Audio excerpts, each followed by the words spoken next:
Come back, folks.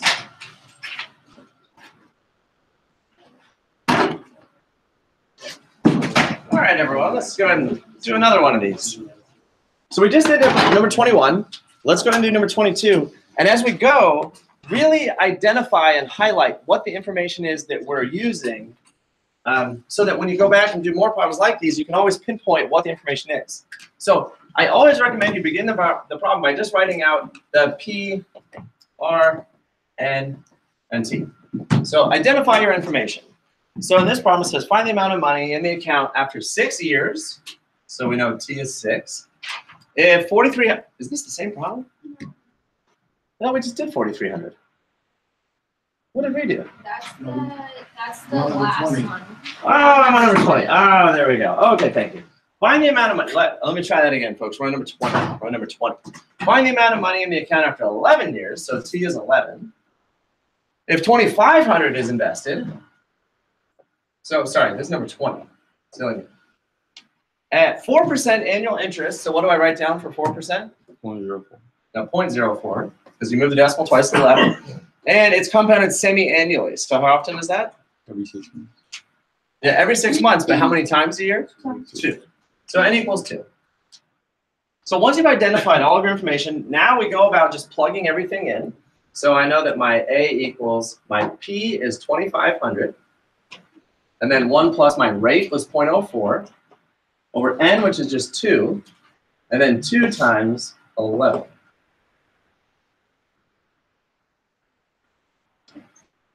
So again, at this point, I actively discourage you from just typing all that into your calculator, because then you're missing out on seeing some good information. So for instance, we can do inside the parenthesis, so 0.04 divided by 2 is 0.02, and 1 plus 0.02 is just 1.02. That's helpful information right there, because that's telling you how much interest, what the interest rate you're actually getting every compounding is. So during every compounding, you're actually receiving 2% interest. And then the exponent, 22, 2 times 11, that's telling you what? Time. No, more than time. It's time times n. It's nt. Total number of compoundings you're going to receive over the course of that investment. So you're going to receive 22 compoundings total over the course of 11 years. And every single compounding is going to give you 2% interest. So that's helpful information. So the 0.02, again, this is interest per compounding.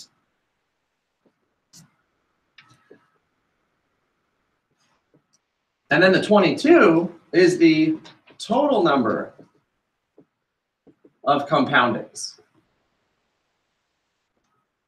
Right? And then you could make all sorts of sentences about this. You could say, during an 11-year time frame, I'm going to receive 2 compoundings per year, which makes for a total of 22 compoundings. The advertised rate is 4%, but I'm actually going to receive 2% every 6 months. And that would be a full and complete description of the situation.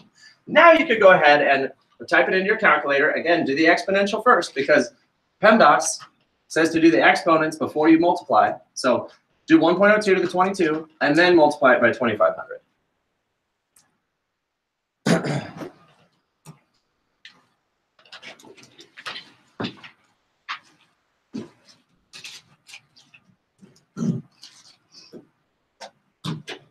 And what do we get? Jessica?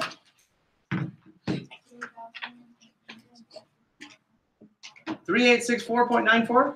Yeah. Okay, great. So now, again, we're not quite done yet. That's the total amount, right? That's A. That's your total amount in the bank. So how much interest did you get? What would we do? Divided by 2,500. Not divide by, what'd you say? Minus 100. Yeah, minus out the 2,500. So minus out the 2,500. And again, you might want to label. The 3,864.94, that's principal plus interest. You might label it there, P plus I. That's principal and interest. So if you subtract out the 2,500, that would give you 1,364.94, which is just interest.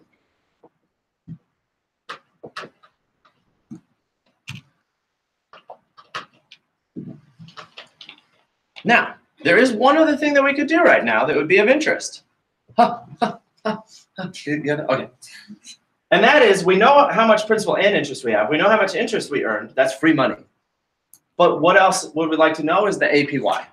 So the APY is the annual percent yield on this account. I know they advertised it at 4%, but because we compounded the money, we know we got a little more than 4%. So how much more than 4% did we really get? To calculate APY, you simply, let's see here, you divide. No, it's more than just dividing because we did this over 11 years. I'm going to give you the formula for APY. The formula for APY, and you might write this down with me. Start by just writing down the general formula, P1 plus R over N to the NT. And so you take the P, 1 plus R over N to the NT. And what we say is we want to know the interest after 1 year. What's the net effect interest after 1 year? So the first thing we do is we let T equals 1. All right? And if you let T equals 1, what happens to it? It just goes away, right? Because we're looking for APY, that's annual percent yield after 1 year. So we let T equals 1, which means there's no T there anymore. It's just N. And furthermore, we don't care how much money you're investing. You know, it could be 5,000, it could be 10,000. That's not the point. The point is, what's the interest rate? So this right here is the formula for APY. It's simply calculating 1 plus R over N to the power of N. And that formula builds into the idea that you're doing it for 1 year, because that's APY, annual. And you're not caring about the principal that you invested. You're just wondering what's the net effect of the interest rate. I'll write that again real big up at the top here. So APY, the formula, is 1 plus R over N to the N. And again, if somebody asked you to explain that, how would you explain it? Yeah, because you let T equals 1, so the T is not there anymore. And you're not concerned about the principal, you're just concerned about the net effective rate. So let's go ahead and calculate that for this problem. If for this problem, what would we have? 1 plus 0.04 divided by 2, all to the power of 2. That would be the APY. That's the net result of the interest that you earned. So once again, that's showing us the 0.04, you know, it's showing us the 0.02, because we already knew that you're getting 2% per compounding. And then you simply square that. So everybody go down your calculator. What's 1.02 squared? 1.04. 0404? All right. So you ignore the 1, and you look at the 0.0404, and you move the decimal twice. Is it for me? And so what's the percent? 4.04%. That's the APY. That's what you're actually netting. That's what you're actually getting because you got the 4% compounded twice. So what do we know for sure about APY? It's always slightly bigger than the actual interest rate. Because you're compounding your money, you're getting more interest rate. So that's the formula for APY. Okay, let's try it again. Maybe just one more time. Let's see here, that was number 20. 21 is compounded monthly, 22 is compounded annually. I don't think I'll do the annually problem with you because that's simple interest. You just let n equal 1. You guys can do that. So let's do 21. Compounded monthly.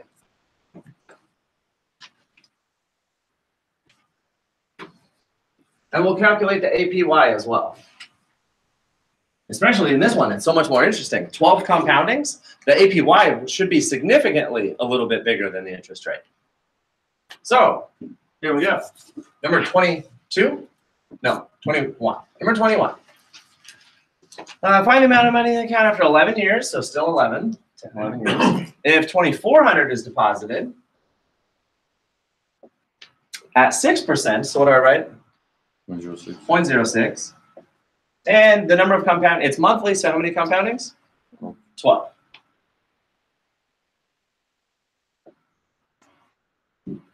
So we start by plugging everything in. So A is equal to the principal of 2,400, 1 plus the 0.06 over n, which is 12, and then all to the 12 times 11.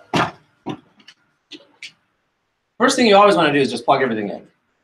And then just calculate the parenthesis and just calculate the exponent separately.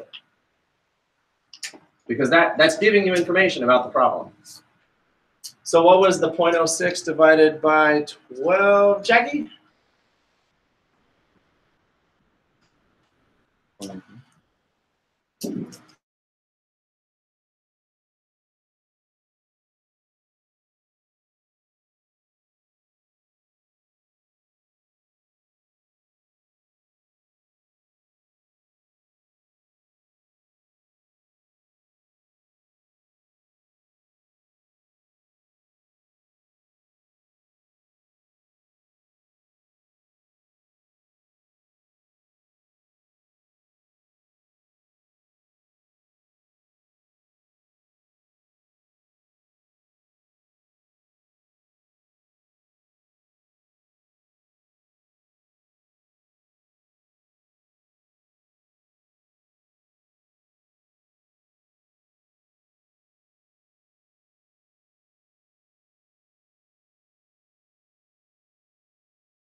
$35.87. Okay, 0.87. Okay.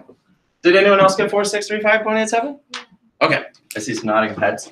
So that is the total amount. So let's proceed to read more information out of this. If that's your principal plus interest, what was your just interest? You have to subtract out the 2,400 principal, and that gives us what? 2,235.87. Yeah, there we go. So that's $2,235.87 of just interest. So that's free money. And then what else are we interested in knowing? The APY. Yeah, we're interested in the APY because it's advertised at 6%, but what did we actually net? We actually netted more than 6%. So the APY is 1 plus R over N to the N. So it looks just like our compound interest formula, but it no longer has the T because T equals 1 for 1 year. And we're not interested in what principal you're investing, just the interest rate. So what do we have? 1 plus 0.06 over N to the N. And we already know 1.06, that was the 1.005 to the power of 12. So go ahead and compute that. And what was 1.005 to the power of 12? Siobhan? 1.061. 061. Any more decimals? 16? Yeah. Okay, great. So again, once you calculate your APY, you subtract the 1, because the 1 isn't really what we're interested in. We're looking at the decimals after it. So the decimals after it, you move the decimal twice, and what do we have? Yeah, 6.16%. And that's your APY. That's your effective annual percent yield. So even though it's advertised at 6%, because you compounded it 12 times, you ended up a little more free money. Questions about this whole process? There's a lot to look at, isn't there? There's a whole lot of information here to consider about what's happening inside your account. Okay. Yeah. On the test, will we be given these formulas, or do we need to memorize them? Well, I tell you what, I consider there to be only one formula. There's that formula. And I mean, I would consider giving that formula to you guys. I think it's a good one to memorize, though. I think it should be probably memorized. Can I think about that? Whether or not I would give it to you or not? But from here, then I would want you to be able to reason your way over to the APY formula. Remembering those two steps, that APY is 1 year, so T equals 1, and we're not interested in the principal, we're just interested in the rate, so it's just this formula right here. So long as you memorize this formula, you're good to go for all of the problems that you'll see. Okay, 22 I'm going to leave for you to do. 23 and 24, this is actually just more practice. What's different about these problems? It's the amount of interest rather than the account. Yeah, the actual question, the setup is the same. They tell you how much money, how many years, the compounding, 4%. But the question is, what will the amount of interest be? So keep in mind, of course, we've already been doing that. This is what they're asking for, right? This is the A value. The amount is 46.35. But this down here is the I value, right? So those last two problems, 23 and 24, if you want to make a note, they're asking what the amount of interest is. So keep in mind, when you do 23 and 24, if you check your answer in the back and you're looking for this answer, it won't be there. The answer is not the amount. The answer is going to be how much interest. So for 23 and 24, you have to subtract the interest. I'm sorry. You have to subtract the principal from the amount to get the interest. But otherwise, they're the same problems. Yeah, it's always going to be this process right here that we're looking at for this chapter. Let me just see about time. You guys, should we do one more? Or maybe we're okay on that part. Maybe we're okay on that part. Let's move forward. Okay, so one last setup question for exponential. We just did exponential growth. What's the opposite of exponential growth? Yeah, exponential decay. So what we're looking at here is radioactive substances. And I'm going to go ahead and type this first equation into my good friend Desmos here. And it says here, a sample of 200 grams of radioactive substance decays according to the function 200 times e to the power of negative 0.033x.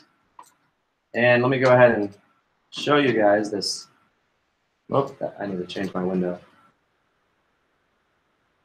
Now, first of all, what on earth is the letter E? Euler's number. It is Euler's number, and I think that's why it's called E. It could be wrong. It is named after Euler, but I'm not sure why it's E. Is it natural? It is. It's from the natural logarithm, and here we go. Just taking a look here at my graph, what happens in this exponential decay problem? So where does the graph begin? Or that is on the y-axis. What's the y-intercept? Can you guys see that? Yeah, it starts at 200, and what does that represent? Yeah, the 200 grams of the substance you have. And now down here on the x-axis, this represents, what does it represent? Time of some sort? What's our time in? Years. So this is looking at years, as years go by. So everyone, let's take a close look here at our graph. At time equals 0, you have 200 grams of this substance. How many grams do you have after 10 years go by? Yeah, about 150, a little less than 150, maybe 140. How much of the substance do you have left after 20 years? A little over 100. Yeah, a little over 100. How much of the substance do you have after 30 years? Yeah, between 50 and 100, maybe about 75. How many grams do you have left after 40 years? Yeah, just over 50, a little bit. Now, how long would you have to wait to have 0 grams? You would know. Yeah, you'll never have 0 grams. Remember, an exponential graph, what happens over here? It's an asymptote. Yeah, it's an asymptote. And an asymptote continues to approach 0 forever. And it never actually touches 0. However, when it comes down to it, matter only has so many atoms, right? You only have so many atoms that are radioactively. And eventually, all of those atoms are going to give up their radiation and become non-radioactive. So you will eventually lose all 200 grams of the radioactive substance because matter is made of individual atoms. But in the formula, you're never actually going to reach 0 grams. You're just going to be at like 0.00001 grams. Okay. So this is the formula, and this is what we're looking for. What does the question ask? It says, how much of the substance will be left after 30 years? So let's approximate our answer on the graph. After 30 years, let me zoom in real quick. After 30 years, how much do we have left? Yeah, about 75, right? You can see that on the graph. After 30 years, you have about 75 grams left. So now let's actually calculate it. We know what the problem is about. We know what they're asking. So let's calculate it. Now this formula, thank you Kylie for asking, this is not a formula you have to memorize. I would give it to you. And using function notation, how do we use this formula? It says a of t equals 200 e to the negative 0.033t. And we want to know how much, what the amount is after 30 years. What do? The first thing I would do is write the formula empty. Did we already talk about writing a formula empty? I think we have. So, and I want to put in what my time value is. So what time value are we putting in? 30 years. 30. So we just go ahead and substitute in 30 for our time amount. And then it's just a matter of plugging that into your calculator. Now, everybody, we all need to learn where E is on our calculator and what E even is. So, if I go ahead and type in E, if you can see it, it's 2.71828. Go ahead and start by writing that down. E is equal to 2.71828. Now, maybe you have heard of E, maybe you haven't heard of E. But I know a number you've all heard of, which is pi. That was a very ugly pi. There, pi. We all know pi. What's the value of pi? 3.14, etc. 3.14159, etc. So pi is a number we're all familiar with because of circles. You find the area of a circle with pi r squared, the circumference of a circle with 2 pi r. E is not really as commonly used in high school and or college mathematics. You have to reach a certain point before you start using E. I do want to tell you more about the number E, but for now, we just need to see where it is on your calculator. So on your calculator, folks, if you have a a graphing calculator, you're looking on the left-hand side for the button that says LN. And right above the LN, there's an E to the X. So anybody who has a graphing calculator, have you found the LN button? Yeah. And right above it is the E to the X. So you would have to hit Shift LN. If you hit Shift LN, that will call up the E to the. Okay, there's another group of you in the room who you have scientific calculators that also says LN, and then above it is E to the. Some of you might have just a button that has E to a little box, and you'll have to find that button. It's somewhere on your screen. It should be close to the LN button, but it would be E to the something. So folks, what I'd like you all to do is, first of all, what's 0.033 times 30? Is that negative 0.99? Yeah. I want everybody to go ahead and try to find the E button and just calculate E to the negative 0.99. And I'm going to walk around the room real quick, help everybody find the appropriate button. And what is E to the negative 0.99? I believe it's 0.371. Will someone confirm that? Yes. All right. So everybody right now, your job is to find your E button and calculate E to the negative 0.99 and make sure that you get the answer of 0.371. And I'm just walking around to help. Yeah, very good. But it's just, yeah, 0.99. There you go. You got it. Yeah, you got the E button. You get it, Junior? Yeah. All right. Did you find it? What? You really see your screen. It's. Did you find it? Okay, you did. Oh, goody. There we go. Yeah, yours is. Yeah, either. You got it. But for you, that actually looks really cool. I'd like to get that. But you, because you're on an iPhone, you have to type in negative 0.99 first. So do 0.99. And then hit the negative one. Right?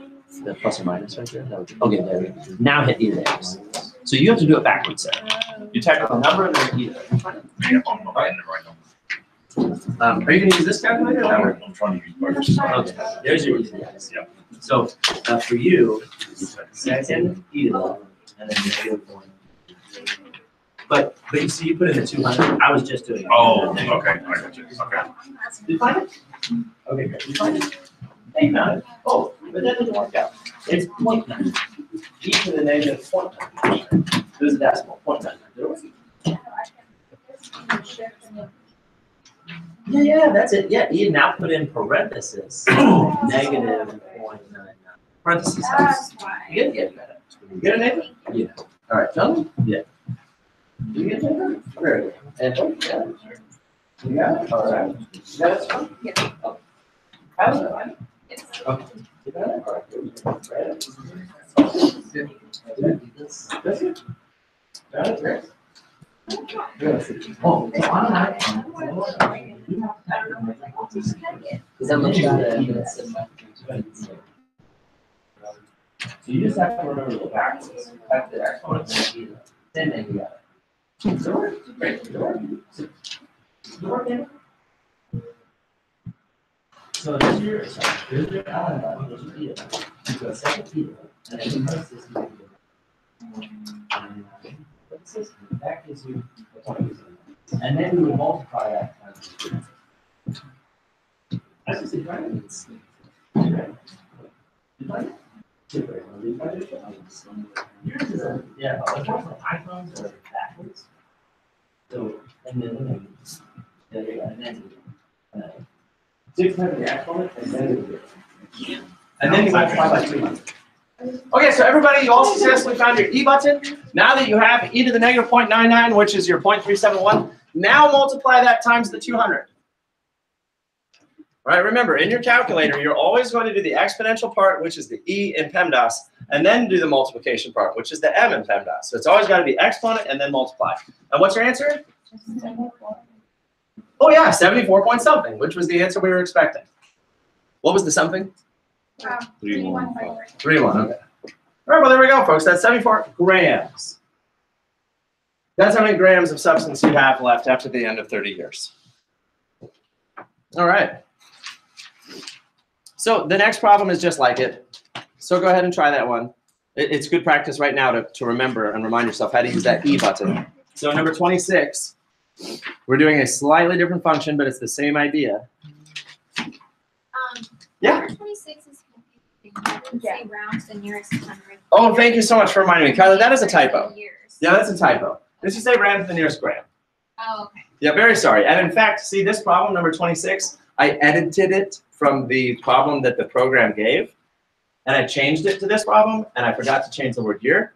And in fact, when you look at the answer for this one in the back of your packet, the answer's wrong too. Okay. Because it provided a problem and an answer, but I changed it. I went in and changed the wording, and I forgot to change it completely. Yeah, So the so whole answer is wrong? yeah, the whole answer in the back is just completely wrong. Yeah. Well, let's go ahead and do it together. That way we all see it. So this question, we have What? 650 grams of a radioactive substance, and it decays according to the formula 650 e to the negative 0.115 t. Oops. And they're asking how much will remain after 10 years. So again, function notation, you plug in the 10, which means it's plugging into the exponent. So what? That's negative 1.15. I should show my work. I'm sorry. Negative 0.115 times 10. So that gives us 650 e to the negative 1.15. And so again, proper calculator etiquette, you will type in e to the negative 1.15. You'll get a certain value. What was that certain value? 0.317 this time. And then you'll multiply that times the 650, and what will you get? 206. Did you round to the nearest gram? Yeah. Oh, okay. So it's really 205 what? 85.81. 0.81. Okay, but yeah, then that rounds to 206 grams. You want us to round? Well, this particular, well, that's a good point. It says round to the nearest 100th gram, I suppose. So no, we can leave it as 205.81. Now, in both of these questions, what information did I give you? The number of years. And what did I ask for? The number of grams. So how can I reverse that question and make it a little more interesting? I could say, let me write it up here. What if I told you find a inverse of 300? What does that question mean? Yeah, you have to find t. So who wants to say this in a complete sentence? A inverse of 300 means find the exponent that would result in 300 grams. Right, so this is now the backwards question. Here, when you did A of 10, that means 10 years, plug 10 years into the formula, find the grams. But now A inverse says, I'm talking about 300 grams. How long do I have to wait to have 300 grams left? Sorry, from this problem, if you start with 650, then how long would you have to wait until there's only 300 grams? Then you'd have to find the exponent. And that's what inverse notation is all about. That you can either say A of t equals 205 grams, meaning after 10 years you have 205 grams. But I could say A inverse of 300. So what do you think? Based on the fact that we already know that after 10 years you only have 205 grams left, what's your guess? After how many years do you have to wait to have 300 grams? Yeah, exactly. It would have to be less than 10 years, right? Because after 10 years, you're already down to 205. So it'd have to be less than 10 years. So maybe 9 is a good guess. That would be a good guess. So again, that's just practice using function and inverse notation. The fact that you're switching the input and output. All right, well, very nice, folks. Are we done with the packet? Yeah, we sure are. So I did leave a few interest problems for you to do on your own because we could do more of them together.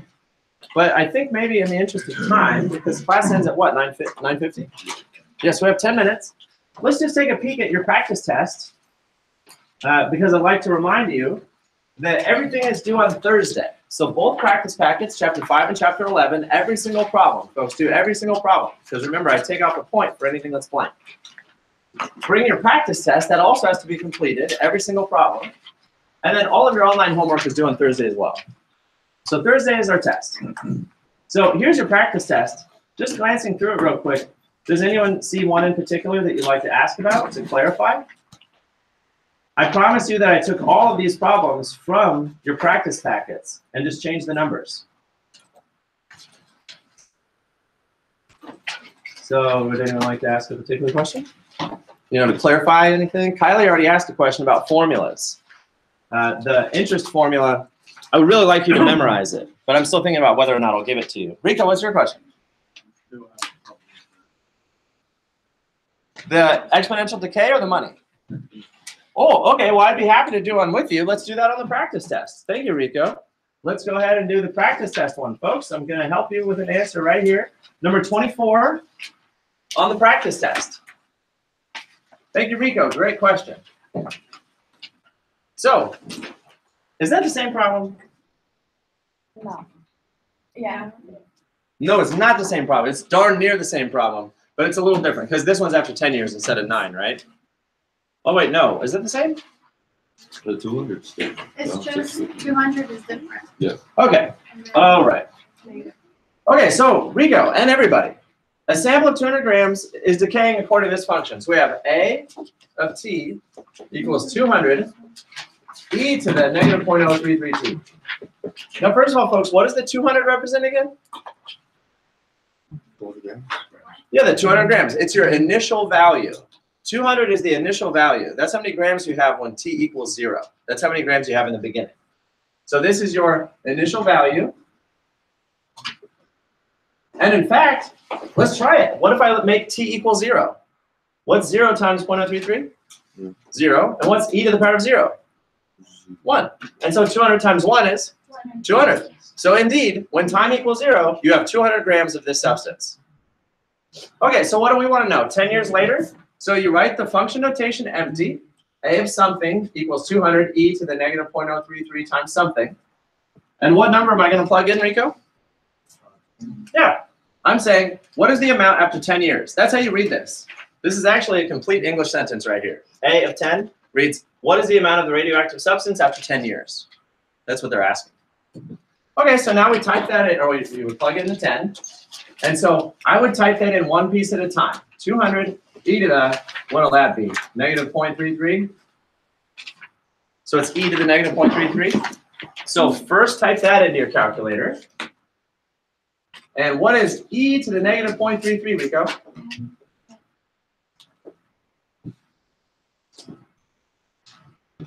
And remember, folks, if you have an iPhone, you have to type negative 0.33 and then the button e to the x.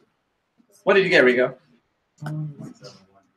0.7189? That sounds reasonable, 0.7189. After all, look at what this even says. This now says 0.718. What's that as a percent? If you move the decimal twice. 71%. That's telling us that after 10 years, you only have 71% of that substance left. So in the beginning, you had 100% of the substance. But now we only have 71.8% of the substance remaining. And so when you multiply 200 times that, what do you get? I can't quite hear you. 143.78. 1.3? 143. Oh, 143. 143.78. And that sounds entirely reasonable, folks.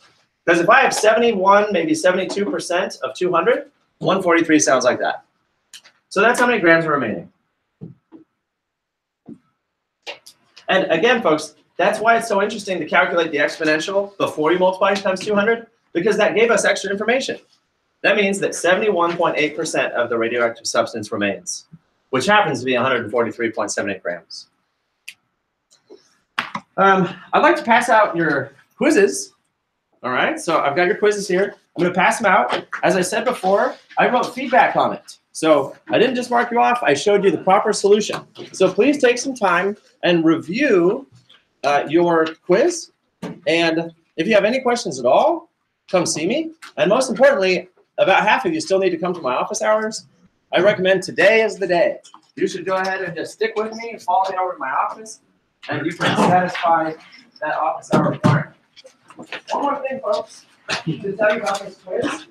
Please review it, and if you feel like I did not grade it properly, like if you feel like I made a mistake, or if you feel like I took off too many points and I shouldn't have, or if you think you had the right answer and I didn't notice, please come tell me. Okay? It is possible for a teacher to make a mistake while grading a test. And if you feel like something was unfair, I don't want you to sit and suffer in silence. I want you to come tell me and say, hey, SUG, I think you goofed grading my quiz. And I'd be more than happy to sit down and look at that with you.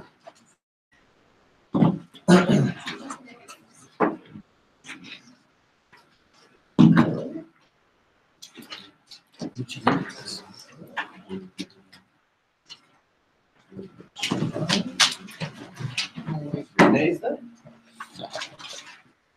Hey, how long do you think it takes you to do the whole? It's pretty long. I've only done that before. It's like maybe an hour and a half. Yeah. Maybe that. There you go. Because some of the stuff that you didn't memorize. Oh wait. What is No one? what's this mean?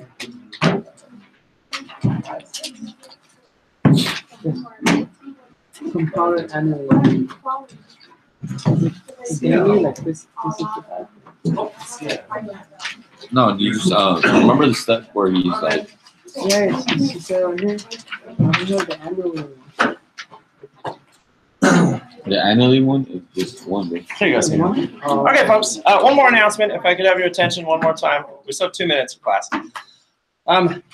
Remember, according to the syllabus, if you earn below 70%, if you earn 70% or higher, you're fine. But if you're in below 70%, I put a friendly little stamp on your paper to remind you to come review with me. Okay, because the syllabus requires that if you earn below 70%, I put a 0 in the grade book temporarily as a placeholder to remind you to come in and review the quiz with me. When you come in, and one of you already did, it was very helpful. When you come in, we'll sit down and review every question of the quiz. And by the end of it, my hope is that you'll say, oh, okay, now I see how to do it. And if I gave you the quiz again, what should happen?